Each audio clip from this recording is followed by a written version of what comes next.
Maraming mga pinapangambahang bagyo ang tao sa buhay. At hindi lang yan yung bagyo na may dalang ulan o hangin. Ang isa sa mga pinakamalulupit ng bagyo ng buhay is a financial crisis. Yung dumating ang sobrang pangangailangan mo ng pananalapi pero wala kang magastos, wala kang mabunot o mahanap. To keep on living, we keep on spending. Therefore, to keep on living, we have to keep making money. Dapat ang tao lagi naghahanap buhay, kumikita, gumagawa ng paraan habang siya ay kumakain, gumagastos, at gumagamit ng maraming mga pangangailangan. Salamat o Diyos dahil kayo pinagmumulan ng pagpapala, kayo ang nagpapatibay sa amin, naghahanda upang humarap sa iba't ibang uri ng bagyo ng buhay. Nawa patuloy mo kaming turuan sa hiwaga ng kapangyarihan ng mga bagay na ibinibigay mo sa amin tulad ng karunungan, kaalaman, galing, husay para kami makapaghanap buhay.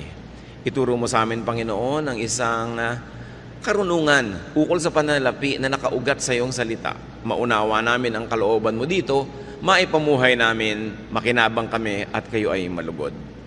Patawarin niyo po kami sa aming mga kasalanan, linisin kami sa aming mga karumihan, O Diyos. At ngayon, humihingi kami ng pagpapala nyo, kaliwanagan, karunungan, pagtutuwid, pagpapalakas sa amin. May you empower us with your words. Father, we commit this time to you, asking you to be the speaker. Walk in our midst, heal us, empower us, teach us, and protect us from lies and falsehood. In the name of Jesus, your Son, our teacher and healer, we pray. Amen. Keep making money. Dapat ba yung pinag-uusapan ng mga mananampalataya? Dapat. Sabi po ng pinakamarunong na lalaki sa balat ng lupa, si Solomon, sa Ecclesiastes 10:19, money is the answer for everything. Maaaring isang pagmamalabis or exaggeration, but of course, very, very true. Napakaraming mga pangangailangan, suliranin na natutugunan, nasasagot, nalulutas ng pananalapi. It is not money, but ungodly love for money that is condemned in Scripture.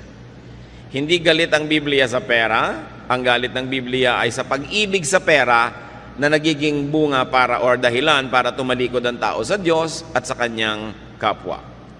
Spirituality should not deny money nor money making because money buys many good things and money enables us to maximize the benefits of life. Godly people are to be fruitful money makers and money multipliers. Sa katuroan mismo ng Panginoong Hesus ay napakalinaw niyan. Nung meron siyang pinagkatiwalaan ng mga puhunan, binigyan niya ng iba-ibang dami ng puhunan at yung nakapagpatubo at nakapagparami sa puhunan ay kanyang kinalugdan at yung mga walang nagawa at hindi nakapagparami sa ibinigay, binawian pa niya. Matthew 25:28-29. Sabi ng Panginoon, take the talent from him, from that who did not make it more, and give it to the one who has 10 talents. For everyone who has will be given more, and he will have an abundance. Whoever does not have, even what he has will be taken from him. Mula mismo sa bibig ng Panginoon, yun daw meron na dadagdagan pa at yung wala, babawian pa ng konting-konting nasa kanya na nga kung hindi niya pinaparami, kung hindi niya sinisinop. What is the profile of a good money maker? Ano po ba ang mga katangian ng isang makadiyos na nagpaparami ng pagpapalang ibinibigay sa kanya at ipinagkakatiwala ng Diyos? Mostly, we will get this wisdom from Proverbs 31. A good money maker works with her own hands. Dito ay dinidescribe yung isang babaeng uliran. Proverbs 31:13, with her own hands, she gladly makes clothes. Idiniin dito, her own hands. Ang isang tao nga asenso at dadami ang pagpapala, siya mismo gumagawa, siya mismo nagtatrabaho, hindi niya iniaasa sa iba ang kaya niyang gawin, lalo yung area na magaling siya sa paggawa. Verse 22, she does her own sewing and everything she wears is beautiful. So, a good money maker produces what she needs.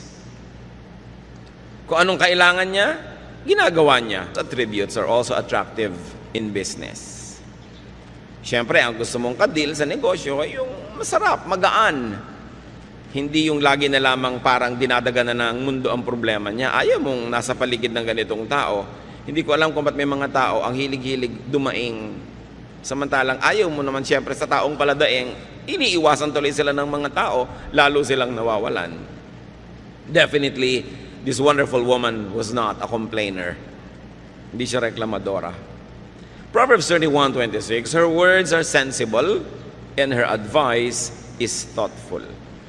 If you're going to attract income, if you're going to attract business, if you're going to attract good things into your life, you must have good sense, intelligence, and sound advice comes from you.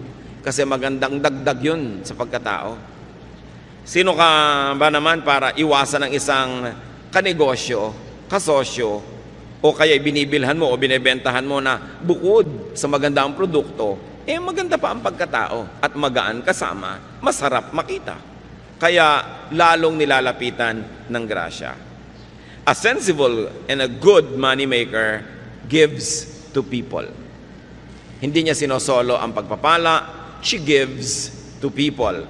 Tulad ng nakita natin sa Proverbs 31:20, she helps the poor and the needy. Palabigay, nag-aalala at nag-iisip sa mga kapuspalad. She gives to the needy and the poor. Sabi ng Proverbs 19:17, he who is kind to the poor lends to the Lord, and He will reward him for what he has done. Ang matulungin, maawain sa mga dukha, sa mga maralita at mga nagigipit, ay para daw nagpapautang sa Diyos. Papayagan kaya ng Diyos na may utang siya sa inyo na matagal? Siyempre, babayaran kayo agad ng Diyos at sobra pa, alangan namang siya pang may utang na loob sa inyo. So, pag nagbibigay ka sa mga kapuspalad, daig mo pa ang nagpapautang sa Diyos. Ibabalik niya agad. At kung hindi mo man maramdamang ibinalik, isipin mo na lang, saan mo namang kinuha yung luwag mo doon sa mahirap? Hindi ba sa Diyos din ang galing? Nauna na, baka na-advance. Yung mga iba nagsasabi, ba't gumagawa ako ng mabuti, wala pang ibinabalik ang Diyos? Baka naman na-advance na sa'yo. Naghahantay ka pa ng iba, nauna na palang ibigay sa'yo. Along with hard work, this is the best insurance against poverty. To be a good giver. Kasi ipinapangako naman sa Biblia, lahat ng tanim may ani. Kung hindi man sa exact person na tinulungan mo yung ani, may ani yun sa iba. O kaya kahit wala ka pang anihin, saan mo naman kinuha yung tinanim mo? Again, na-advance na yon. A godly moneymaker is a good giver. You make a lot of money not only for yourself, but so that you will have much to give away. Very, very godly purpose. Also, she gives to or pays the deserving. Lagi tayong nag-iisip to give to the needy. Nakakalimutan natin to give to the deserving, or at least to pay the deserving. And this woman pays her production partners. Hindi lang sa needy. Marunong siyang magbayad sa trabahador. Marunong siyang magbigay ng parte sa kanyang mga investors. Hindi niya sinosolo ang kita. May mga tao na bibigyan ng Diyos ng pagkakataon na kumita, pero sinosolo. Kanila lang nababawian tuloy.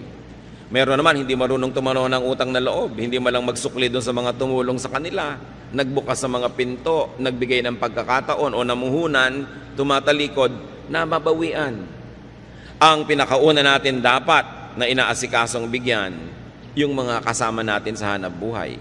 Kung kayo ay namumuhunan, edi yung mga trabahador nyo, mga tauhan. Deuteronomy 24:15, tungkol sa pagbabayad ng trabaho, pay him his wages each day before sunset, because he is poor and he is counting on it.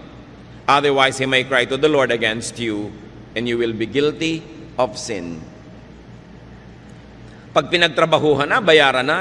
Lalo at arawan yung manggagawa o lingguhan, huwag nang pinapatagal pa. Nakita nyo ang kawawang si Sisa sa Noli Me Tangere?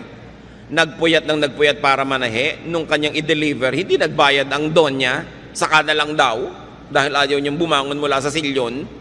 Samantalang napagtrabahuhan na ng tao. Galit ang Diyos sa mga namumuhunan na hindi nagbabayad agad sa kanyang mga trabahador. James 5:4, look, the wages you failed to pay the workmen who mowed your fields are crying out against you. The cries of the harvesters have reached the ears of the Lord Almighty. Ganon, ang mga daing ng mga kapuspalad na nagtrabaho na hindi pa binabayaran, nakararating sa langit at sila ibinabawi ng Diyos. Ang mahusay maghanap buhay, mahusay magbayad ng kanyang mga trabahador. Mahusay din siyang magbigay ng parte sa kanyang mga investors. Mahusay siyang magbigay ng produkto sa kanyang mga customer. Lahat nakikinabang pag sa kanya nakikipangalakal. Kaya binabalik-balikan siya, kinakawilihan, lalong yumayaman. Hindi yung mga one-shot deal lang na nang dedenggoy ng kapwa, iniisahan nila yung kapwa, tuwang-tuwa sila, pero wala nang babalik. At siyempre kakalat yung balita, at kung hindi man, wala bang Diyos na nakatunghay sa lahat ng ating transaksyon? Ang mahusay maghanap buhay, lalo't namumuhunan, lets her workers rest. Pinagpapahingan niya ang kanyang mga manggagawa. Hindi lang ito para mga makina. Exodus 20 verse 10, on the seventh day you shall not do any work, nor your manservant or your maidservant. Ito lang ang commandment na talaga namang napaka-thoughtful sa mga manggagawa. Pinagbabawalan yung mga among magtrabaho pagka araw ng pangiling. Bakit? Siguradong pag nagtrabaho sila, madadamay ang mga tauhan nila lahat. Alam nga naman nagpapahinga yung tauhan. Tapos yung boss nagtatrabaho. So pinagbawalan ng mga boss magtrabaho at idiniin at nilinaw. Pati ang inyong mga katulong, mga kasamahan, manggagawa, huwag nyo silang pagagawin. Ibig sabihin, bibigyan sila ng 1 day of rest in 7 days of work. So 6 days of work must be broken by a 7th day of rest. It's a command with the working class in mind. Napakabait ng Diyos. Marami pong mga nilikhang mga Diyos at Diyos-Diyosa ng iba't ibang mga kabihasnan, makamayaman lang. Puro mga pang-uuto at panggigipit sa mahihirap ang katuruan ng relihiyon. Pero itong Diyos na ito na gumawa ng 10 Commandments, mahal niya ang mga manggagawa. Tiniyak niya na kasama sa pinakamataas niyang mga kautusan ang pahinga ng mga manggagawa. So kung may mga masisipag tayong mga money makers, mga kapatid, lalo't kamag-anak nyo ito, kaibigan, huwag dalain. Huwag naman nating dadalain ang palabigay. Kung kayo yung manggagawa, binibigyan kayo ng pahinga, kinabukasan, absent pa. Abuso na yon. Huwag nating aabusuhin yung mapagbigay. Binigyan ka na, sabi nga ng matatanda, na ilubog ang kamao, ilulubog hanggang siko. Aabusuhin ang mapagbigay. Pagsasamantalahan naman ng mabait, ang nangyayari tuloy, yung mga may mabubuting puso na dadala, tumitigas na rin ang puso. Yung mga iba na kapwa natin mahirap, nagrereklamo, yung daw mayayaman, mga mata pobre.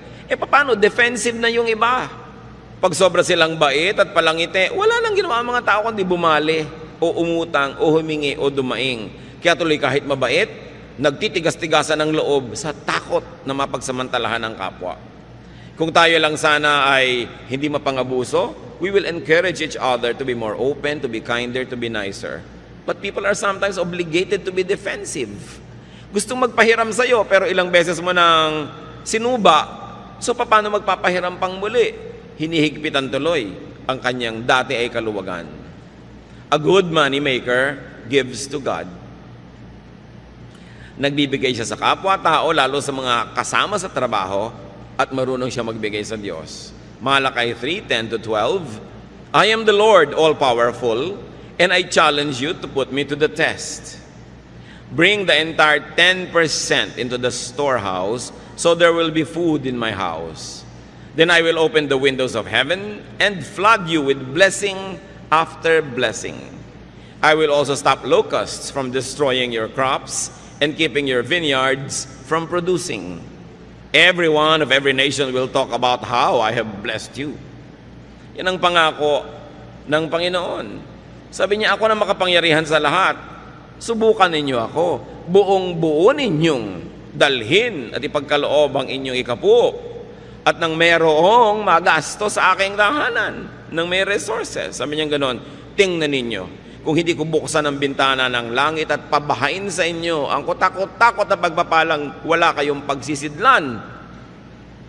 Sabi sa mga nagtatanim at nag-aagrikultura, hindi ko papayagang sirain ang mga kulisap ang inyong mga tanim. Pabubungahin ko ang inyong mga itinanim at hindi ko hayaang malaglag ang mga bunga nito nang wala pa sa panahon. Pag-uusapan kayo ng lahat, pagtatakahan kung bakit blessed na blessed kayo. Pero ito lang ang sikreto, sabi ni Yahweh, give the entire 10% into the storehouse. Siyempre, may mga nagtuturo namang Old Testament na yan, hindi na yan uso. Pero ang dami-dami mga batas at kautosan sa Old Testament na pinaiiral din nila. So, pinipili. Kung ayaw lang talaga, ayaw. No? Pero pag gustong sumunod, gusto. At yan ang isang sikretong bunyag naman. Sabi sa Luke 6:38, give, and it will be given to you. A good measure, pressed down, shaken together, and running over will be poured into your lap. For with the measure you use, it will be measured to you. Ang ginawa ditong example ay yung pagsusukat at pagtatakal ng mga binhi, mga buto na kumbaga bigas natin, trigo nila, mga grains yan, mga butil-butil. Pag bumibili ka, pag magaling ang pulso nung nagtitinda, ang galing-galing niya maglagay ng mga grains na yan, doon sa takalan, doon sa salop, maluwag pala, maraming air spaces between. Kaya pag tinagtik mo ng tiniktik yun, lulubog ng lulubog. Hindi pa pala puno talaga. Pero sabi ng Panginoon, magbigay kayo at ganun din kayo bibigyan. Tama ang sukat. Tiniktik, niliglig, siniksik. Hindi dinaan sa bilis. Halos daganan pa, tapakan para talagang lumubog. At tapos yung natitirang nakulang na naman, pupunuin na naman. At sabi, hindi lang yon, umaapaw pa. Ganun ang sukat. Tapos malinaw ito mga kapatid ha, for with the measure you use, it will be measured to you. Gusto nyo pala ganun, siksik, niliglig, umaapaw ang bigay sa inyo ng Diyos, ganun din ang pagbibigay sa Kanya. A good money maker is a good money giver. Because the very spiritual dynamics of receiving is for us to have much more so that we can also give to others, to people, and to the works of God. What is the lifestyle of a godly money maker? Pag makadiyos, pinagpapala, lumilikha ng maraming mga kayamanan, anong uri ng pamumuhay mayroon siya? Sabi sa Proverbs 15:6, the house of the righteous contains great treasure. Malinaw. Pag nalulugod sa iyo ang Diyos, masipag ka, naghahanap buhay ka, at matuwid ang iyong puso, mapupuno ang bahay mo ng maraming mga kayamanan. Magagandang mga bagay na minamasama naman ng mga hindi kumikita. Many people who do not make enough demonize a hardworking and a godly planter for his good harvest. May mga Kristiyanong na-offend pag may mayayamang mga Kristiyano na nagbabakasyon ng first class, sumasakay ng first class, gumagastos ng first class. Sinabi na nga, kung righteous ka at marunong ka maghanap buhay, your house will contain great treasure. Hindi dapat yan ika-offend ng mga walang-wala. Madalas yung offense na yun, inggit no? Huwag natin na sina-sour grape. Yung parang isa kang bear, meron kang pinipitas na grape, hindi mo maabot, at dahil hindi mo maabot-abot, sabi mo, maasim naman yan, wag na lang.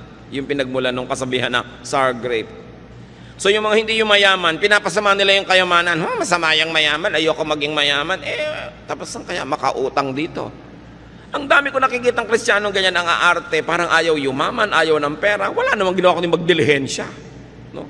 Yung huwag tayo mag-inarte. Gusto natin ng kayamanan. Ngayon, kung ayaw nyo maging masama, edi ipamigay nyo. O kaya huwag nyong kitain sa masama. Pero mabuting maraming kinikita, ayaw mo manggastahin, may ipamimigay ka. Nakakasama ng loob yung may lumalapit sa'yo, nangangailangan, wala ka malang mayabot. So make a lot of money. What is the lifestyle of a godly money maker?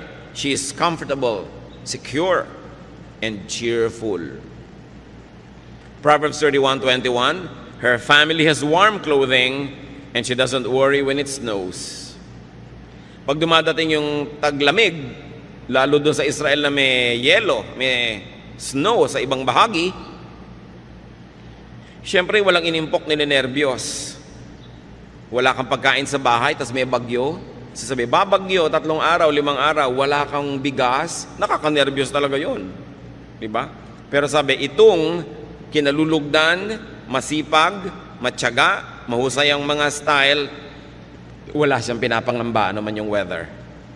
Ngayon, bago tayo malito mga kapatid, may mga makadiyos, masipag, wala pa rin pera. No? Dapat nating isipin kung bakit. Bakit? Kung makadiyos ako, masipag ako, bakit wala pa rin ako? Kasi kadalasan yung pinagsisipagan natin, kahit 1,000 taong ka magtrabaho doon, hindi ka naman talaga aasenso dahil sobrang liit ng kita doon. So you don't only work hard, you have to work smart. Titingnan mo, ito bang nakalagyan ko na ito na trabaho or profesyon, maahahango ako sa buhay kung masipag ako? Kung wala kayong nakikitang pag-asa, dead end yun. Dapat lumipat kayo na ibang magagawa sa buhay. Be more creative. Create more. Kasi maraming Pilipino masipag talaga. Pero yung pinagsisipagan nila parang dead end. Parang wala namang makikita kang asenso dun sa lugar na yun. Maliban na lang, maging creative sila and reinvent the profession or reinvent their style to make more money. Proverbs 31:25, this godly businesswoman, she is cheerful about the future. Yun yung pinag-usapan natin, she can laugh at the days to come. Sino ba ang pwedeng tumingin sa kinabukasan na may kasamang ngiti? E di yung may ipon. Lalo naman yung may ipon na patuloy pa rin kumikita. At ito ang challenge sa ating OFW phenomenon.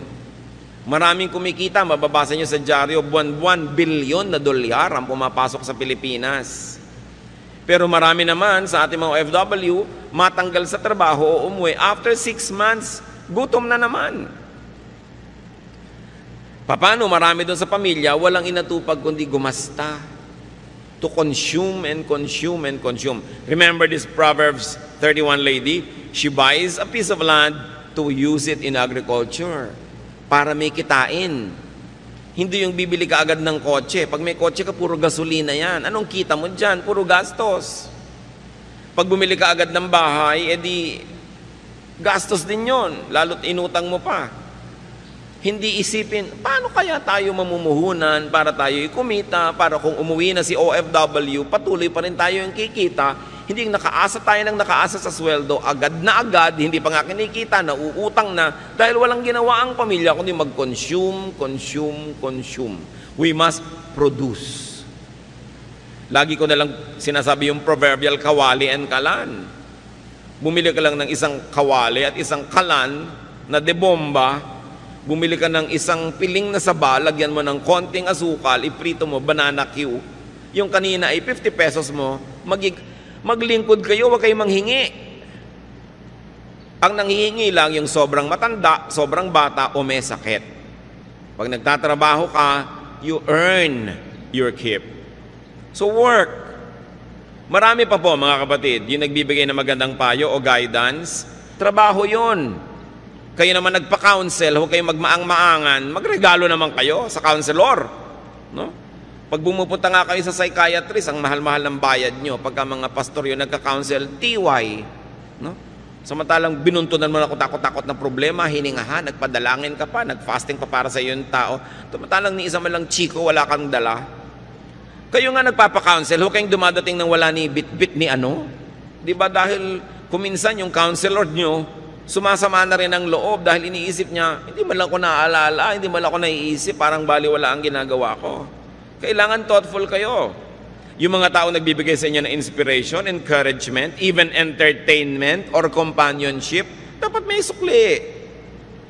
So kung halimbawa, wala talaga kayong kapera-pera, meron naman kayong may kayang kamag-anak, sabihin nyo, o ano, gusto mo ba samahan kita sa mga biyahe mo para hindi ka nag-iisa, hindi ka naiinip, may taga-abot sa iyo ng kortal pag masakit ang ulo mo.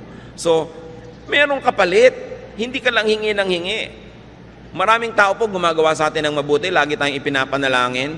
Currency yun, dapat suklian nyo rin sila. Papray ka ng papray, tas wala ka malang binibigay ni ano.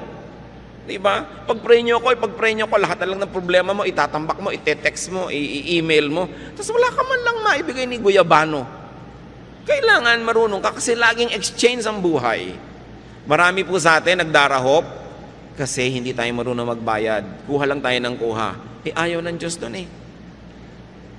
Gusto niya laging marunong tayo magpalit. Kaya kuminsan sa atin nagtataka tayo, ano kaya ang dahilan ba't ang hirap ko? Baka kasi lahat din ng taong nadadapuan mo, pinaghihirap mo. Kaya bumabalik sa iyo yan. Hindi ka blessing. sa mga tao. Kahit wala kang kapera-pera, may magagawa ka para sa isang tao. Nung pupunta po ako sa bahay nyo, sa shining ko lahat ng sapatos nyo dahil puro yata mga gasgas na yung mga sapatos nyo. O di may blessing kang nagawa sa tao. Hindi yung hihingi ka lang. Kahit kamag-anak mo, kahit kuya mo, kahit bayaw mo, nanay mo, tatay mo, meron ka dapat ipalit. Lagi. Hindi mo siya binibili. Gusto ng Diyos, nagpapalit tayo. Nagsusukli. Para kinakatuwaan ka at pag natuwa sa'yo, bukas, maaalala ka na naman niya. Hindi pag nakikita ka na allergic yung tao, pinapantal. No? Dahil daig mo pa talaga ang allergy. Pag dumadapo ka sa tao, nahihirapan siya. You know, you can never run out of money or currency or barter goods. Magaling ka magluto. Bakit hindi ka mag-offer? Ipagluluto mo yung isang ginang na laging busy. O lulutuin mo sa bahay mo, de-deliver mo na lang sa bahay niya. Tapos, ang bayad sa'yo, o 1/4 ng niluto mo, di libre na yung pagkain yung pamilya. Hindi lagi kang nakatunganga. Ang daming nakatunganga sa bayan na ito.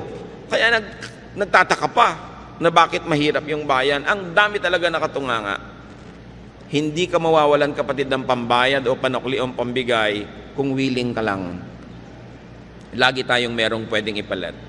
And remember, you could never be fruitless or useless, unemployed or idle if only you would decide to always make money.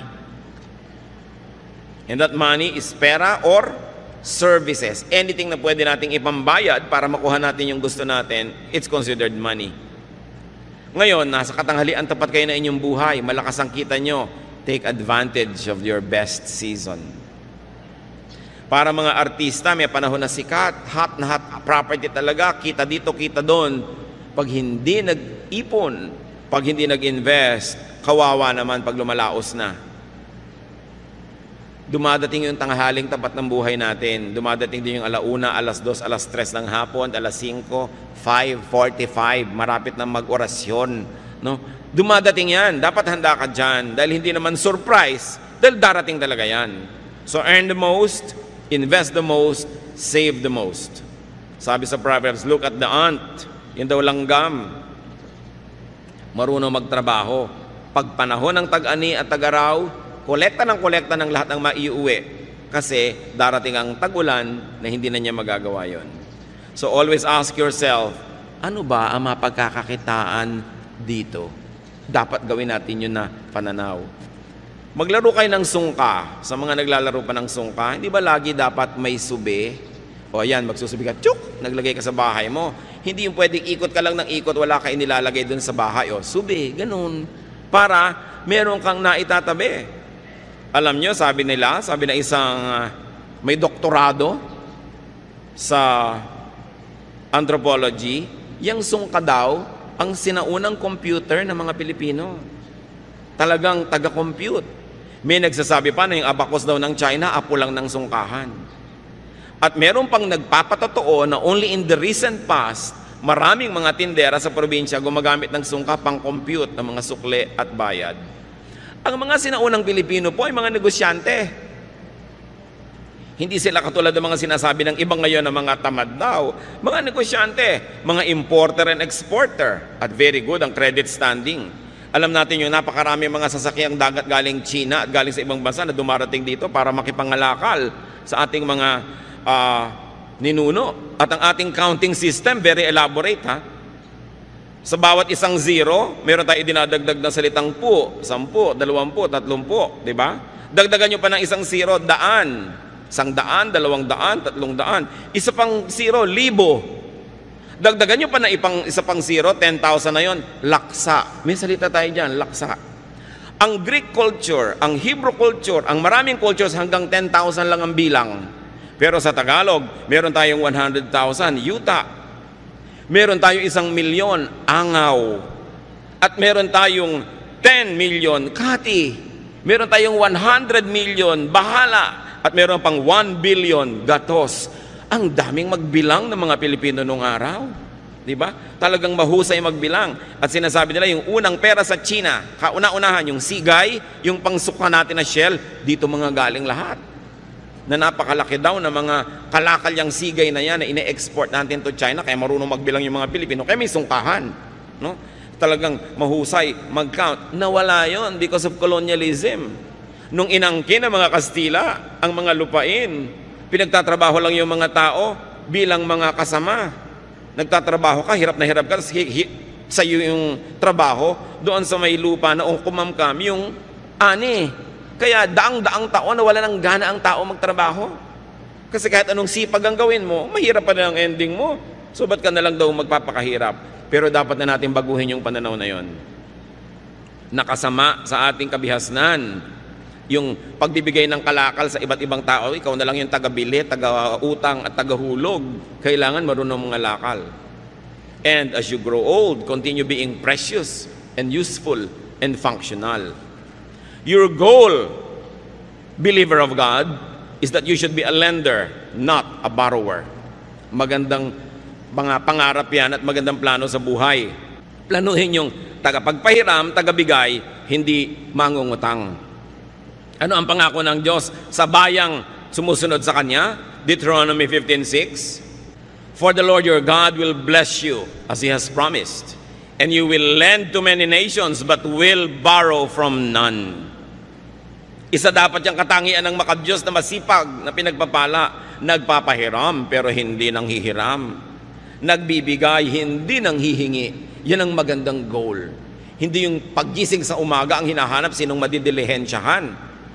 Mga manginginom na iinom lang ng alak humihingi ng kontribusyon sa dumadaan. Ba't di nyo inumin yung tubig sa kanal? Wala pala kayong pambili ng alak. Di ba? Puro pabigat sa kapwa ang iniisip. Mga kamag-anak na pagka may party, mag-iinuman, tas lahat ng kamag-anak nun hihinga ng pambili. Mga ugali na nagpapahirap at nagpapalala sa mga kanser ng ating lipunan. So huwag yung sino kaya ang mautangan o mahingan. Kung kayo mga bata pa hanggang ngayon, mga magulang na bata pa, magplano kayo na pagdating ng panahon, hindi nyo kailangang umasa sa bait ng inyong anak o manugang. Iplano nyo rin yon.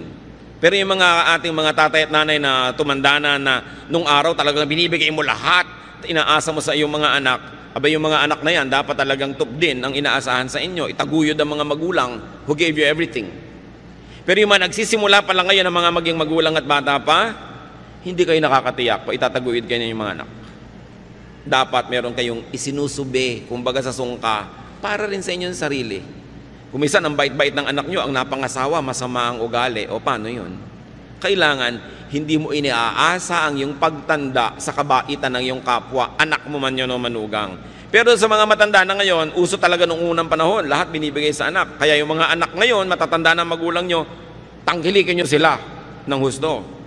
Ang aking payo ay para doon sa nagsisimula pa lang, na mga bata pa, pwede pa kayong gumawa ng paraan para magsubi, kailangan meron kayo nakatabi sa sarili. Kung pwede kayo may mga insurance policies, meron kayong mga health insurance, para kung nagkakasakit kayo, ang inaatupag nyo lang paano gumaling, hindi yung paano magbabayad. Malakas magpalala ng sakit yung mga bills. Kaya kailangan pinaghahandaan. Sa mga tumatanggap naman ng support, be grateful and thankful and expressive. Don't abuse. Do not choke your helper. Huwag dalain. Sa mga kamag-anak po na inaabutan, binibigyan, tinutulungan, pag dumadating naman yung tumutulong sa inyo, ngumiti naman kayo, maging cheerful naman kayo, hindi binibigyan na nga kayo, daing pa rin at daing, lungkot pa rin at lungkot, siguro para madagdagan ng bigay. Pero ang nangyayari tuloy, nawawala na ng gana yung umuuwi sa inyo dahil wala ng pleasure. Magagastosan na, makakarinig pa ng problema, mga sumbong, mga daing, kaya kuminsan ayaw na tuloy kayong uwian. Nagtataka yung mga ibang magulang, ang lapit-lapit naman, anak ko, may kotse, ba't kaya hindi madalas dumalaw? Masarap ba kayong dalawin? Siyempre kailangan, kahit anak nyo yun, nasasarapan din naman siyang dumalaw, hindi puro problema, bigat. Kasi kung minsan sa kanyang office, sa kanyang negosyo, sa kanyang trabaho, sa pamilya niya, sa asawa niya, ang dami na rin niyang problema. Pagdating naman sa inyo, problema na naman. Kailangan, pleasure tayong puntahan because there's a basic human nature. Anything pleasurable, we like to repeat. Anything unpleasurable or painful, we avoid repeating. So pag lagi kayong dinadalaw, alam nyo na yon, masarap kayong puntahan. Pag hindi kayo naaalala at pinupuntahan, baka hindi masarap na karanasan. Tuloy nakapangingibabaw na yung iba nilang problema o katamaran o ibang mga gagawin. Pero kung masarap kayong puntahan, ipaglalaban niya, napuntahan din eh. Kaya kailangan, meron tayong panukli. At hindi yun pera, mga kapatid. Yung may babait sa inyo, pero maganda rin yung pakitungan nyo sa kanya, meron kayong sukli. Hindi puro take. At least, when we receive good things from people, we should be fun.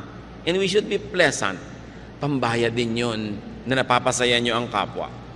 Now, very importantly, brothers and sisters, if you want to really be able to laugh at the days to come, put a little love away. Magmahal kayo, maging mapagmahal, because love is a great currency, if not the greatest. Yung may naitanim tayong pag-ibig sa ating kapwa, hindi na natin sila kailangan palalahanan, maaalala tayo ng kusa.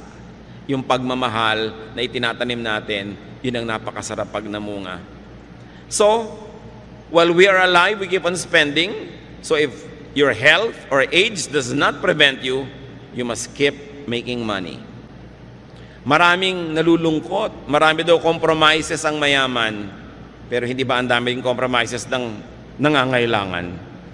So huwag nating masamain ang pera, huwag nating masamain ang paghahanap buhay, ang pag-iimpok, ang pagpapayaman, basta hindi tayo inilalayo sa Diyos at sa ating kapwa. In fact, nagiging kamay tayo ng Diyos sa palatulong sa kapwa kung sobra-sobra ang mga biyaya sa ating buhay.